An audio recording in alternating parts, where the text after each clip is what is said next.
Welcome to స్ఫూర్తి news బులెటిన్ల ముందుగా headline. Montha తుఫాను ప్రభావంపై ఆర్టీజీఎస్ అధికారులతో సీఎం చంద్రబాబు సమీక్ష.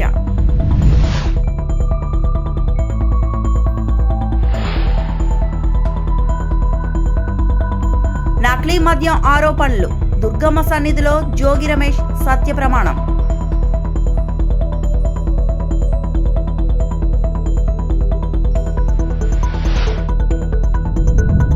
శ్రీకాళహస్తీశ్వర ఆలయంలో కార్తీక తొలి సోమవారం మృత్యుంజయ స్వామికి విశేష అభిషేకాలు.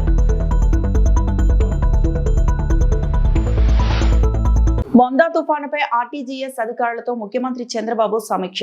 కాకినాడ నుండి ప్రస్తుతం 680 కిలోమీటర్ల దూరంలో ఉన్న మొందా తుఫాను 16 కిలోమీటర్ల వేగంతో తీరాన్ని సమీపిస్తుంది. నేడు మరియు రేపు కృష్ణా జిల్లాలో భారీ నుండి అతి భారీ వర్షాలు పడే అవకాశం ఉందని సూచన.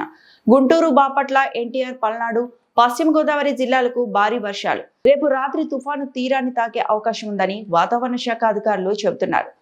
ప్రతి గంటకు తుఫాను కదలికలు గమనించడం ద్వారా అప్రమత్తంగా ఉండాలని సీఎం చంద్రబాబు కోరారు. మొందా తుఫాను ప్రభావంపై ప్రధానమంత్రి నరేంద్ర మోడీ ముఖ్యమంత్రితో ఫోన్లో మాట్లాడారు. ప్రధానమంత్రి కార్యాలయంలో సమన్వయం చేసుకోవాలని మంత్రి లోకేష్ కు సీఎం ఆదేశం.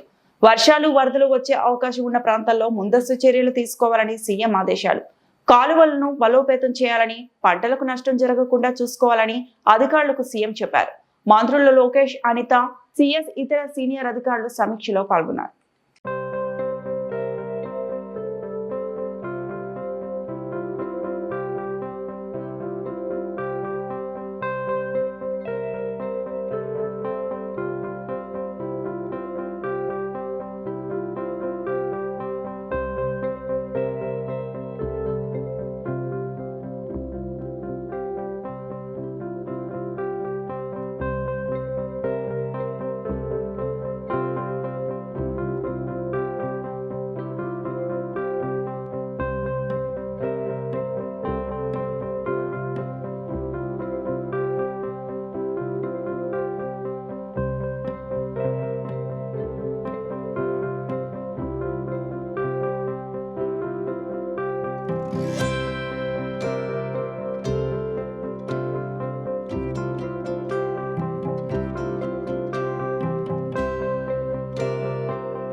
నకిలీ మద్యం కేసులో తన నిర్దోషత్వాన్ని నిరూపించేందుకు వైఎస్ఆర్సీపీ నేత, మాజీ మంత్రి జోగి రమేష్ అన్నంత పని చేశారు.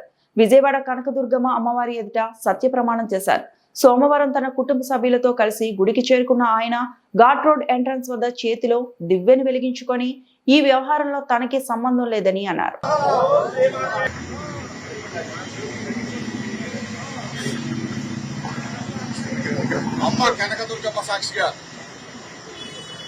పైన అమ్మవారు ఉన్నారు, కనకదుర్గమ్మ అమ్మవారు, కింద కృష్ణమ్మ అమ్మవారు ఉన్నారు, కృష్ణమ్మ తల్లి.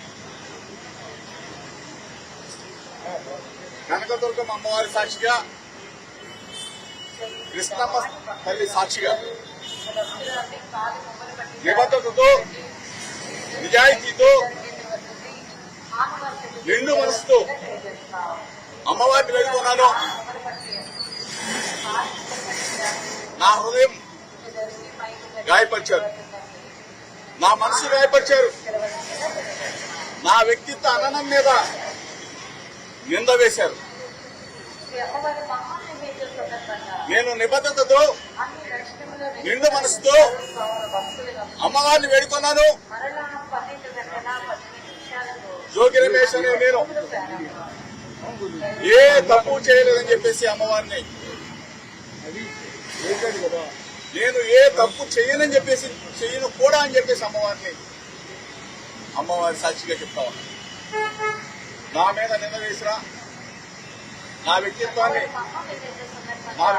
అననాన్ని, నా హృదయాన్ని గాయపరచిన వ్యక్తులని అమ్మవారు మంచి బుద్ధి వాళ్ళకు ప్రసాదించాలని, వాళ్ళు ఎప్పుడు కూడా చెడు ప్రవర్తనతో మంచి మనసున్న జోగి రమేష్ నాలాంటి వాళ్ళ మీద బురద వేయకూడదని చెప్పేసి అమ్మవారు వాళ్ళకు మంచి బుద్ధి ఇవ్వాలని చెప్పేసి నేను అమ్మవారిని వేడుకున్నాను.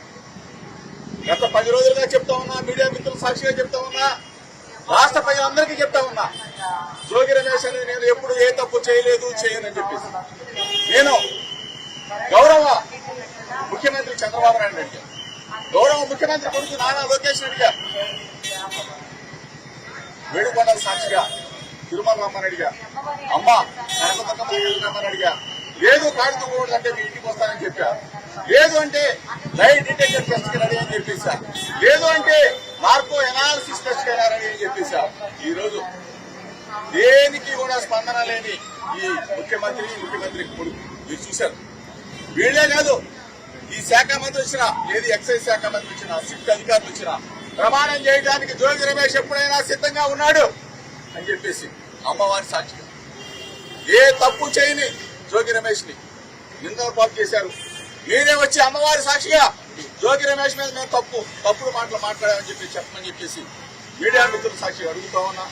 నేను అమ్మవారి ఎదుట ప్రమాణం చేసి మీడియా మిత్రుల సాక్షిగా రాష్ట్ర ప్రజలందరికీ కూడా నేను జోగి రమేష్ నిబద్ధత, విలువలు, విశ్వసనీయత, నా హృదయాన్ని గాయపరిచిన వ్యక్తులని అమ్మవారు వారికి మొట్టికాయలు వేసి వారికి ఇటువంటి తప్పుడు ప్రచారాలు చేయొద్దని చెప్పేసి మీడియా మిత్రుల ద్వారా విజ్ఞప్తి చేస్తూ మీ అందరూ కూడా నా భావాన్ని, నా హృదయాన్ని ఒక్కసారి రాష్ట్ర ప్రజలకి తెలియజెప్పాలని చెప్పేసి. దక్షిణ కాశీగా ప్రముఖ పుణ్యక్షేత్రం శ్రీకాళహస్తీశ్వర దేవస్థాన ఆలయంలో కార్తీక మాసం సందర్భంగా తొలి సోమవారం రోజున ఆలయంలో మృత్యుంజయ స్వామికి విశేషంగా అభిషేకాలు నిర్వహించారు.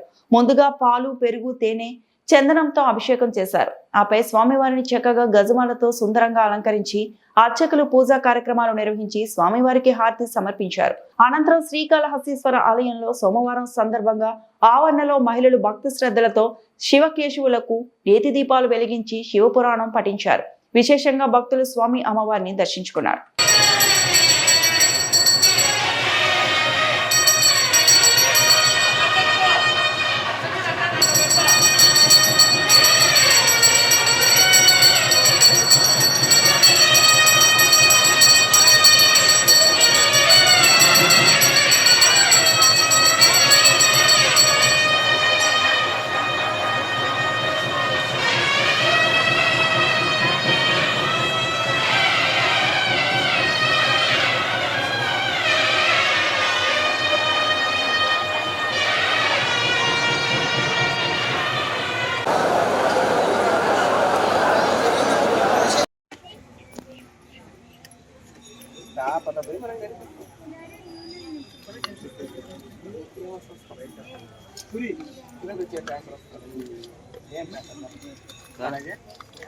ఛానల్ వస్తుంది పెడతాను, మోహన్ అన్న పెడతాను, పబ్లిక్ న్యూస్ అని.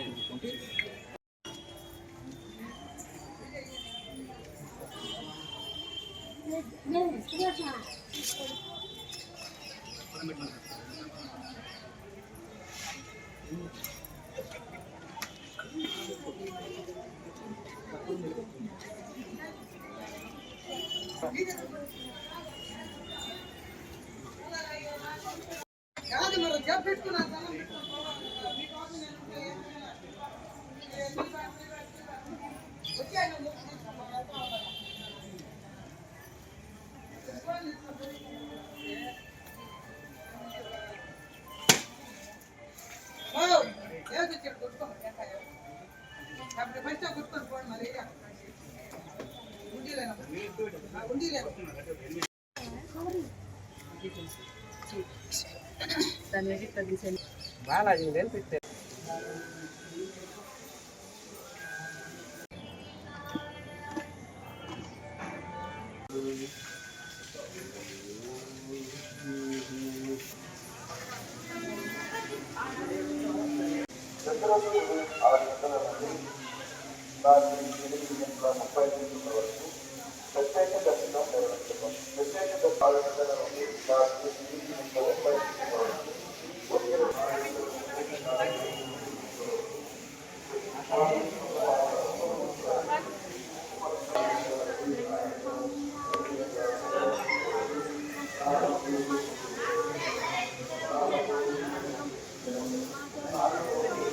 కూటమి ప్రభుత్వం ప్రమాదంపై వైఎస్ఆర్సీపీ అధికార ప్రతినిధి అదే శ్యామల ఆగ్రహం వ్యక్తం చేశారు.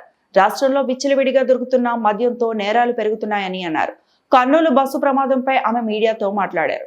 కర్నూలు బస్సు ప్రమాదానికి సంబంధించి రాష్ట్ర ప్రభుత్వం సమాధానం చెప్పగలరా?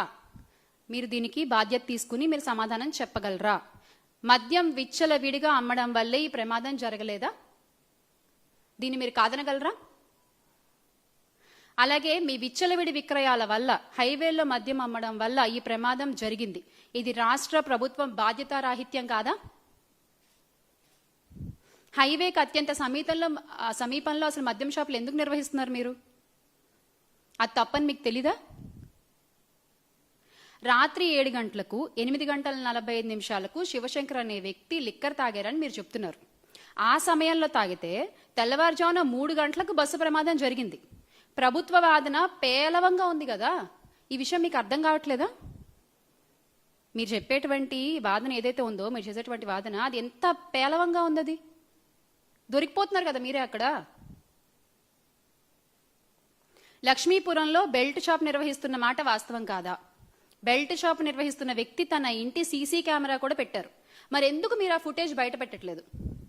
ఎందుకు ఆ వ్యక్తిని మీరు విచారించట్లేదు? అంటే ఈ నిజాలు బయటకు వస్తే మీ లోసుకులు బయటపడతాయనా? మీ తప్పు బయటపడుతుందనా? లక్ష్మీపురంలో ఉన్నది 1 కాదు 2 కాదు, ఏకంగా 3 బెల్ట్ షాపులు ఉన్నాయి. ఇది నిజం కాదా? దీన్ని మీరు కాదనగలరా? రాష్ట్రంలో ములకల్ చెరువులో నకిలీ మద్యం ఘటన బయటపడిన తర్వాత హడావిడిగా మీరు క్యూఆర్ కోడ్ అనే దాన్ని తీసుకొచ్చారు. కానీ మీరు విడుదల చేసిన క్యూఆర్ కోడ్ని చెకింగ్ చేసినట్టుగా మనకెక్కడ కూడా వీడియోలో కనిపించలేదు.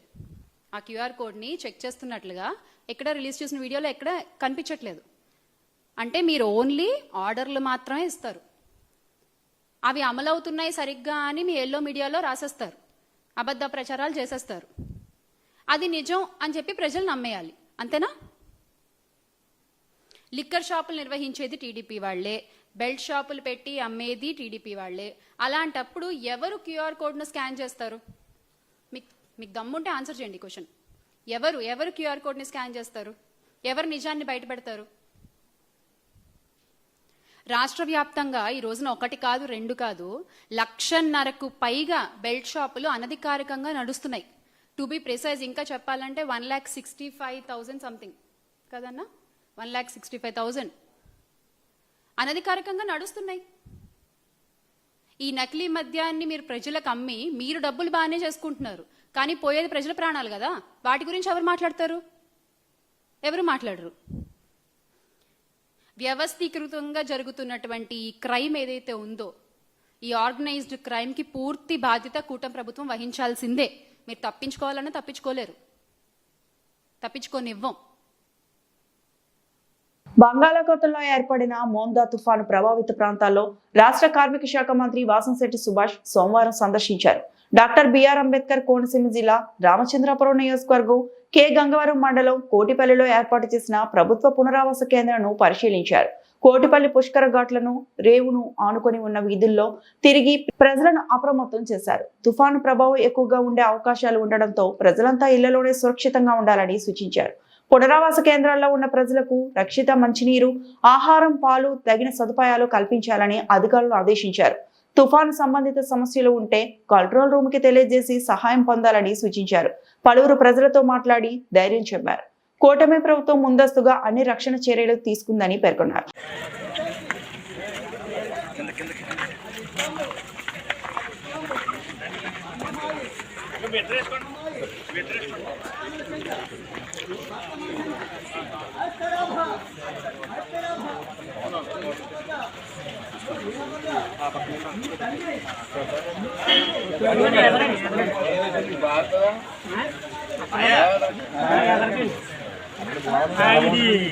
పారిశుద్ధ్యం అసలు పోలేదండి, చాలా దారుణంగా ఉంది.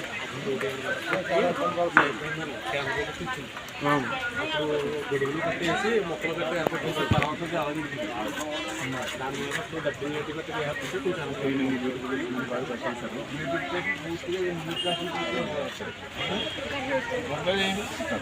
ఇది మొత్తం శుభ్రం చేసి దీన్ని ఎక్స్టెన్షన్ ఎంత దూరం తీసుకెళ్తారా? 100 మీటర్లు చూసుకోండి సార్. అక్కడ శ్మశానం ఉంది కదా సార్, ఆ దాంట్లోకి వెళ్ళిపోండి.